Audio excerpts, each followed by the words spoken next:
Excellent. So we are now live. Hi, chat. How's everyone doing today? Let me see if I can pop out my chat here, so I can actually try to read chat. Let's see. There are a lot of dead moments in this game, so he's definitely going to have an opportunity to read chat. Absolutely. Hey, Zah, how you doing? Hey, Neon. Welcome, everyone. Welcome. I hope you're ready for the game with probably the single most auto-scrolly game in the entire marathon. This won the award for most Ronalds in 1993. It's true. The most Ronald in one game. But also the least amount of McDonald's characters in a McDonald's branded theme. McDonald's branded item. But I suppose, Crit, whenever you're ready here, let me just go ahead and reset and get back to the title screen. I am ready to go. Alright. I'm just dancing on the start menu. Yeah, I gotta keep the start menu up before it disappears. Because it will just be like, you gotta go into a demo! Here's another demo! It's like, alright, I got it. So many demos. Alright. Well, good luck, good sir. Thanks. Everybody good? And I guess we'll get it going here in 5, 4, 3, 2, 1, go. As Horza mentioned, this game has pretty much nothing to do with McDonald's other than Ronald McDonald being in it. It kind of has to do with just the fact that it doesn't take place in McDonald Land. It's in Treasure Land, which is different. Don't ask me how. Yeah, I guess the actual story of why this game exists is because Sega and McDonald's Corp actually came to an agreement to make a game, but Sega didn't have time to make a game, and so they basically tasked Rare, one of their new studios, to actually make this thing. And so that's kind of why this exists. If you're a fan of the company Treasure, this is their first game. Mm-hmm. Which is probably why it's one of the much significantly better licensed games that exists out there. Considering most licensed games are usually just the hottest of all garbage. Oh geez! Oh no! We have a major problem. I was supposed to look at this. I think my controller button got stuck again. Oh dear. Oh no! Oh gee. This happened to me in one of my practice runs yesterday, and I was supposed to repair that, and I didn't. Ronald, why? Well, there's a 25-second time loss. On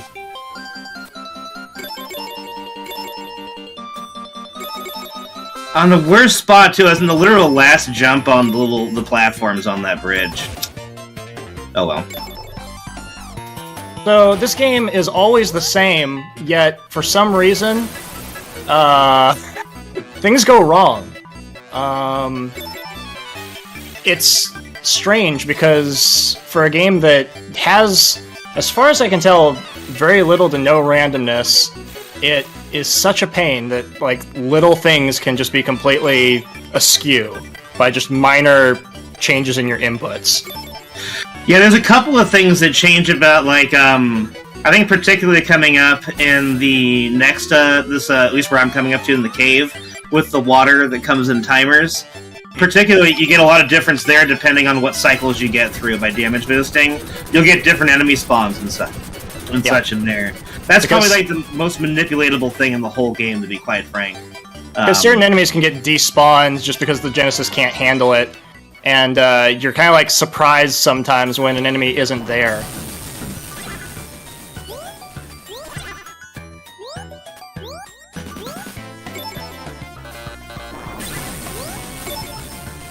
Okay, so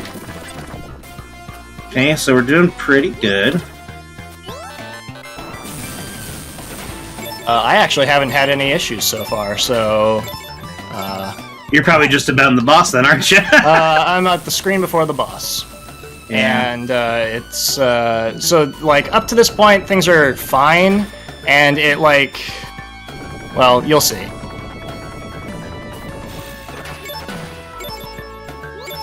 Everything else has been extremely clean other than my jump button input getting stuck. Literally the whole button stuck inside the controller for a second.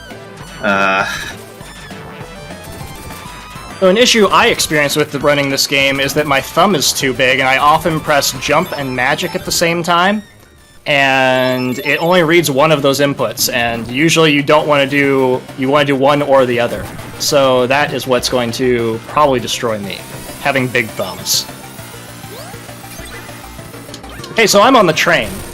The train blows.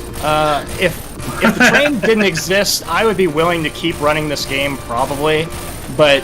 Yeah, the train is absolutely the toughest part. I am so sick of this stupid train.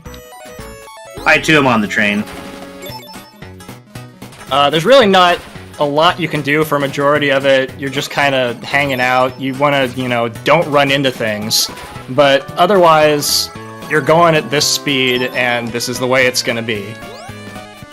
So, we were discussing just prior to stream what they're transporting on these trains here, and I was going into deep discussion about how this is, back in the 90s they rebranded chicken nuggets to saying all white meat chicken, right? This is what the chicken nuggets used to be. This little child right here that's happy. Look at how happy they are. They're going to be a chicken nugget here in about 20 minutes. Yeah, I'm going to say it's more of a Polar Express situation where they're hauling children against their will. It's one or the other.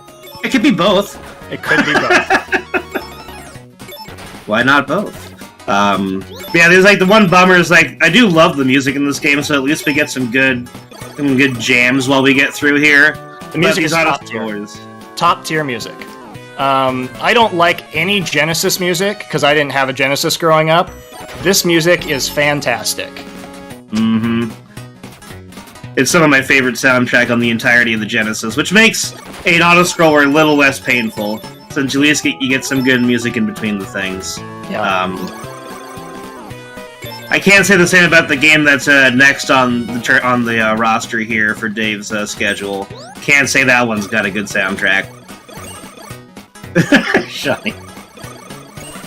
I mean, the story of McDonald's is always pretty dark, isn't it? So we're getting almost to the point of finishing up Train Part 1. And Train Part 2 has actual inputs that matter. Yeah. McDarkholds, there we go.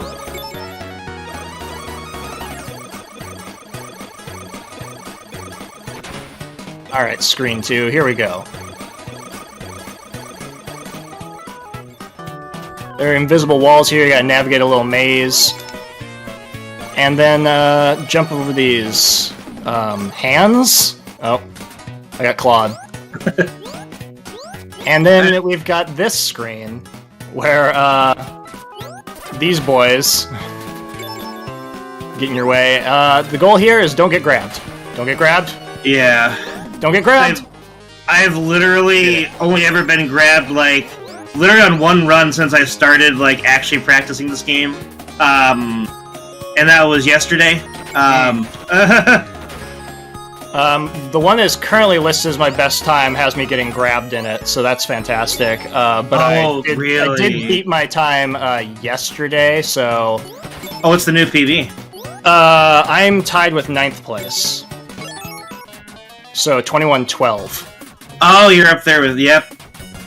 And I hope that one day you will also get 21-12 so that we can just be Big Mac bros and all retire happily.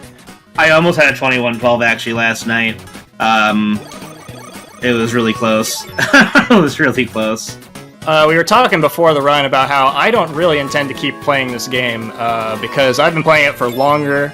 I played it on a whim and then realized that it is not the game that I want to play into infinity. In this section, we just stand here for a while. Nothing matters, we just wait. But yeah, this is the kind of game where someone has already figured out the optimal way to play it. And realistically, what you're doing is just kind of copying their inputs and trying to be as good as them, and it's incredibly difficult. And that's not really the kind of game that I run. So, there's only so much clout you can get from being the 9th best McDonald's player. I mean, your 9th place for the Nuggy leaderboard. I mean... Exactly. It's something. It is something. Try not to... Go ahead, go for it. I was gonna say, like, it's all the pretty much anything that's like around that 21-minute time is a pretty technical run. Like, this game is like where it's been pushed to is pretty tight. You really can't have any missed inputs. I'm pretty sure you could save like maybe 1 or 2 seconds on what is the record, and like why? Why would you bother at that point? Because it's insanely difficult to do. Okay, the train is going to crash. Don't worry about it. Early Bird is going to tell me to be careful next time I crash on a train. So, good advice.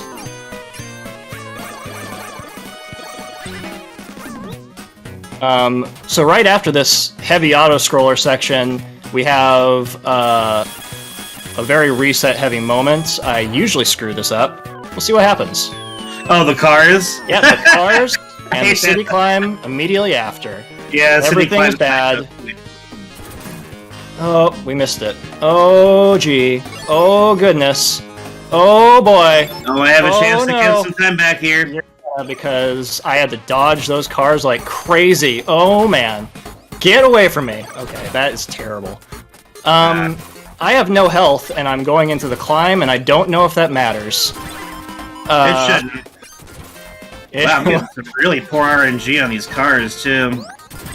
So these platforms load in as they become visible, which sucks, because it's not always the same. It's when you jump. Things can be askew sometimes. But we made it through. I am honestly profoundly shocked that I made it through. Oh, well, so I've never had to juggle those cars like that. So for some reason, I had a weird delay on my guy kicking the side scraper over. Mm-hmm. Yeah, that's what I was talking about. I had a bomb fly into me. I didn't fall all the way down, but I did lose a couple seconds there. Like I said, the game is always the same, except like that portion where like the platforms just like don't load in when you think they should, and it's just wrong.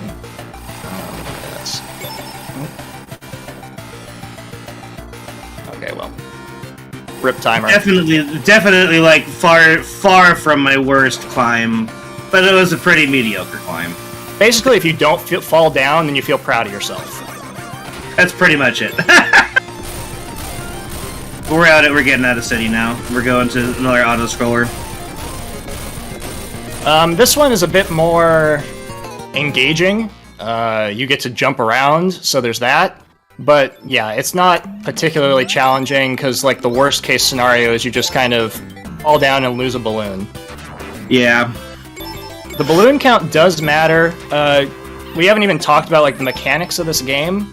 But there are balloons, and there are flowers and gems, and none of those things are McDonald's related. And there's also Ronald heads and golden arches, which are McDonald's related, but they're not relevant for the purposes of a speedrun. Nope. So basically, like, if you're wondering what these little flowers and things do, they're basically extra HP above your like max health point tracker.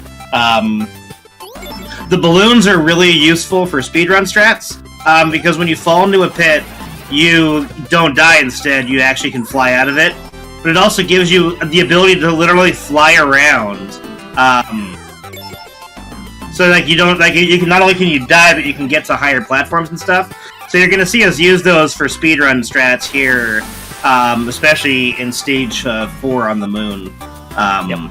Last roll, we get a lot of use out of balloons there.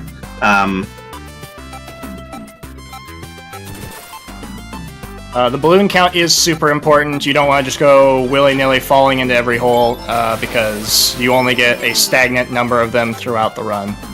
Like, I think we need somewhere around 7 balloons or so on average for the whole moon phase.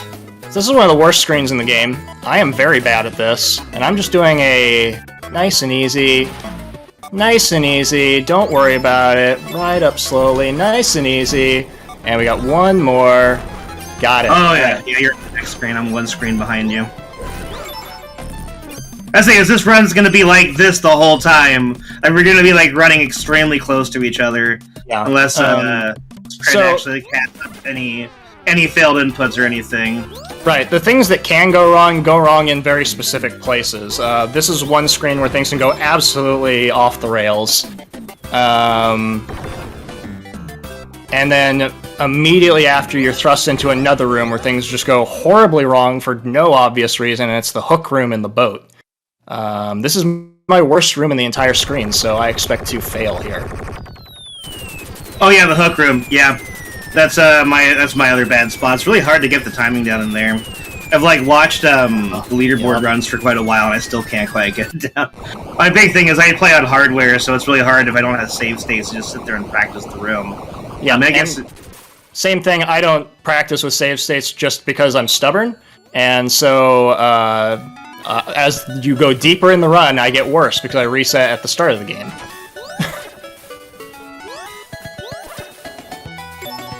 I got through it. It wasn't great, but no boy, yeah, we're having a bad one. Whatever. Not the worst one. Oh hey, we recovered. Cool. We gotta give Doofus, or whatever his name is, some gems, get him out of town.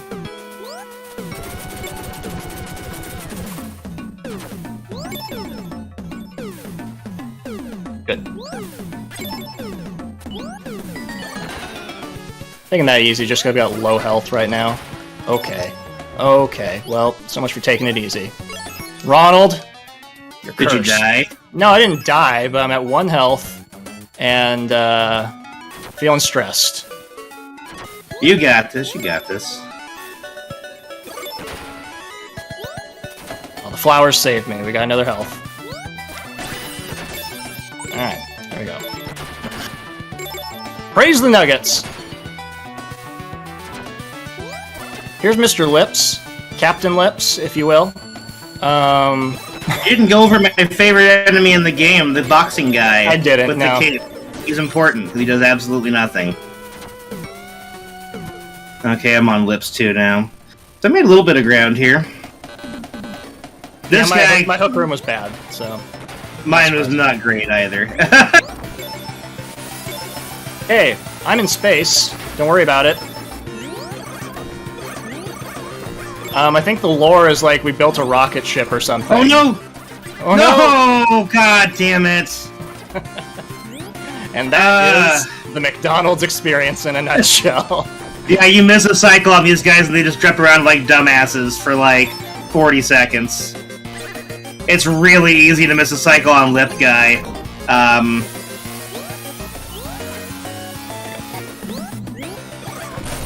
And see 1 health left. That's usually where it happens, because if he gets just far enough in there, he'll take it away from you.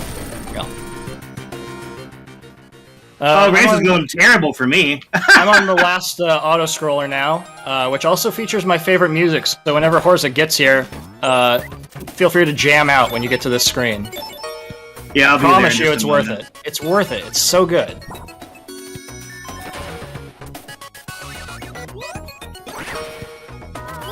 If you didn't know, it is canon that Ronald is magic.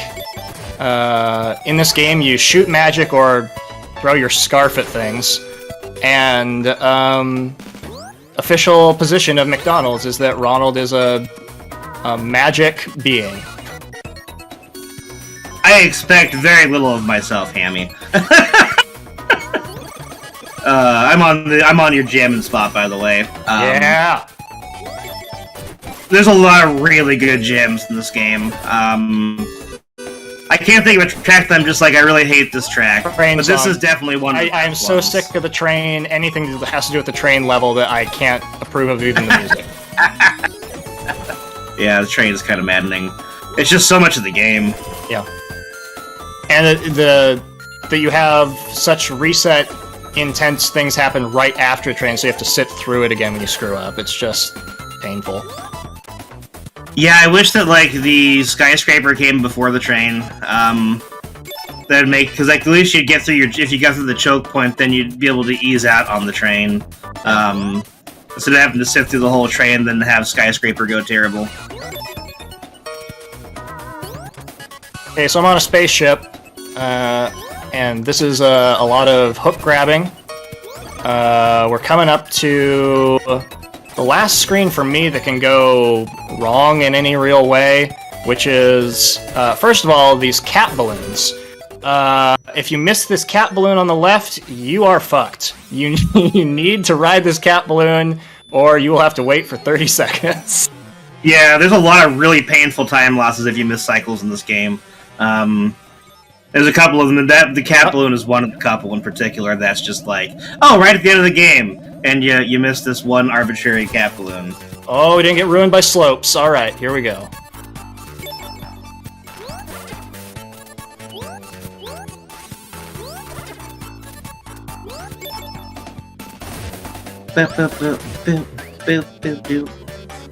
These ones, I just kind of end up jamming a lot to these to this game while I'm playing.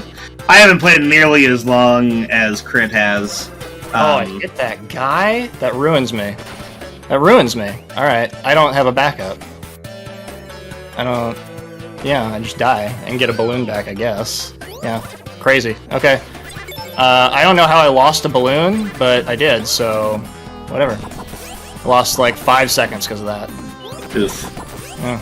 Don't worry, you're quite ahead right now as it is.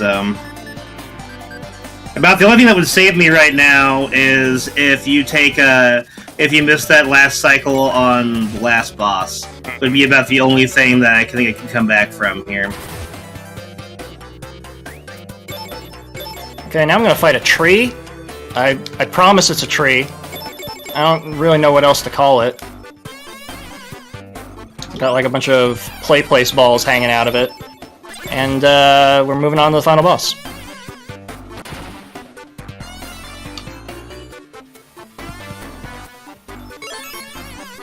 And I'm about to be fighting that tree in just a second here, too. So, this final boss is set. There's not really anything crazy going on here. We just kind of get above him and let him suck in our gem. If you haven't noticed, that's the pattern with all of the boss fights, is they need to suck up a gem and then you can hit them.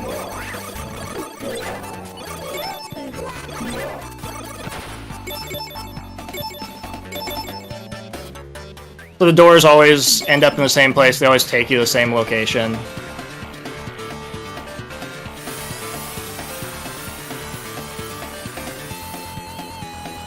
One more time, buddy. Cycle 2. Damn. Sorry, no, sorry. Couldn't let it be done. And that is time. Man, for all the time losses, this was actually ended up still being pretty close. Yeah, I mean, like, if you learn the strats and you practice it, like, it's, again, because it's always the same, realistically, you know, it shouldn't be a divide in terms of player skill, because there's not, like, a reaction time thing going on. You just need to do what you're supposed to do.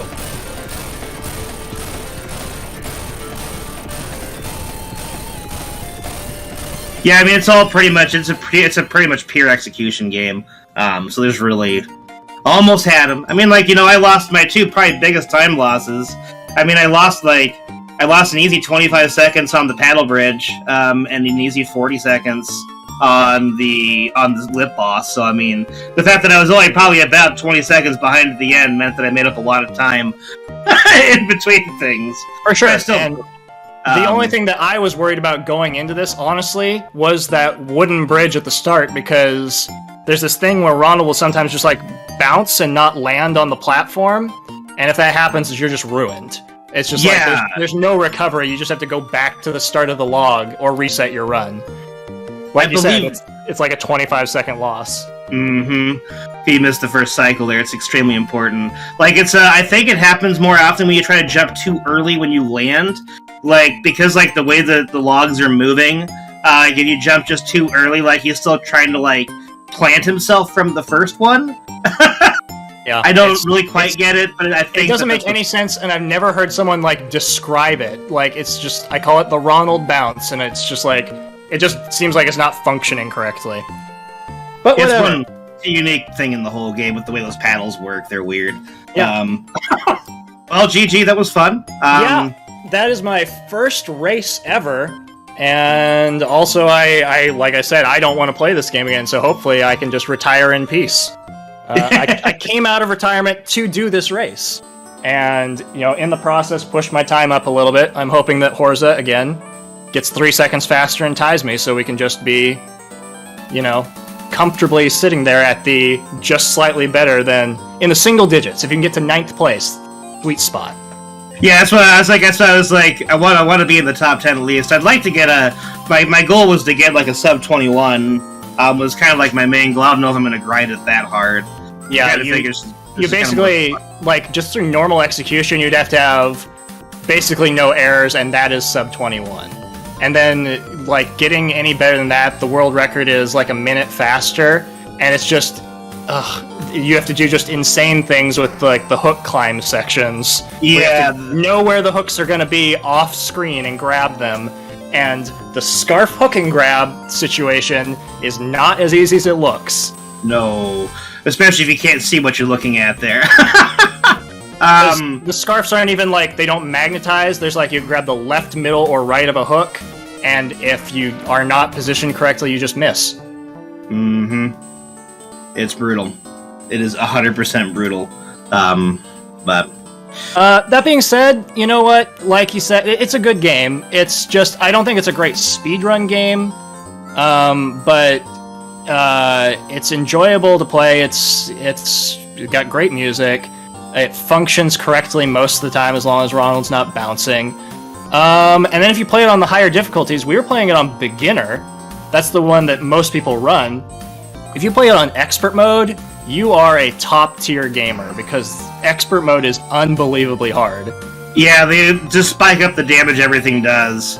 And he only has like 3 health? Is it 3 or 4? He's got less health too.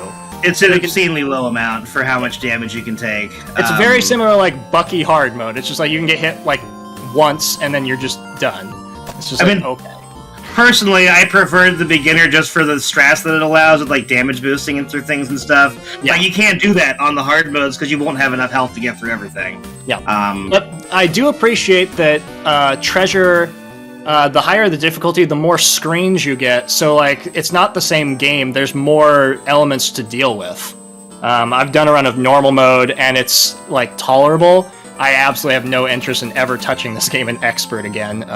So if you want to be heavily respected, I promise you, you will have my respect if you run this on expert mode. And that's all that you need at the end of the day. Respect mode.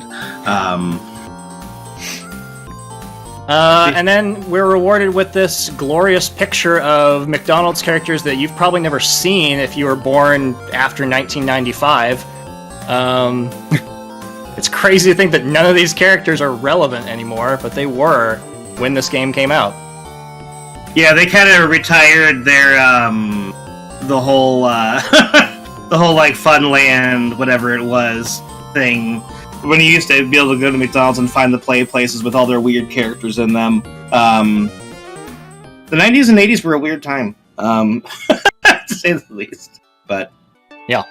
I suppose this kind of concludes us here. Again, thanks for playing, Crit, and I guess... I hope the people enjoyed the most tolerable McDonald's video game in existence. It's true. It is absolutely the most tolerable.